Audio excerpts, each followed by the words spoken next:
just a little under 3 hours, and we will go to the phones in the next several minutes. But for the first part of this program, we want to chat a bit about his life. Philadelphia played a big role in your life. What year were you born? I was born in 1928 in Philadelphia, a immigrant, first-generation immigrant family, Jewish.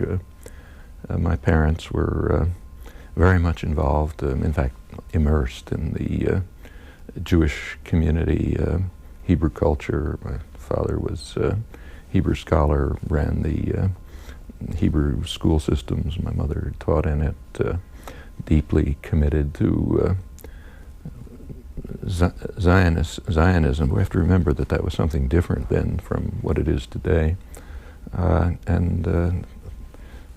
Actually, I grew up in a community in which we were, for most of the time, the only Jewish family in a mostly German and Irish Catholic community, and there were a lot of problems, which incidentally my parents never knew about, but the streets were complicated places. Problems for you that Yeah. they never knew? Give us an example.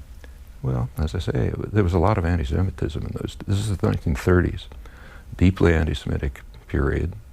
I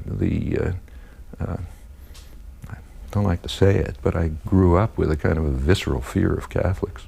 I knew it was irrational and got over it, but it was just the street experience. There were periods these were periods of complex ethnic conflicts in the cities. There were times when I was a young teenager where in Philadelphia there was a curfew, I think a 7 or 8 o'clock curfew on teenagers. If we wanted to go out in the evening, we had to have parental authority. There were times when the walk from the subway station to the Hebrew school was under police guard.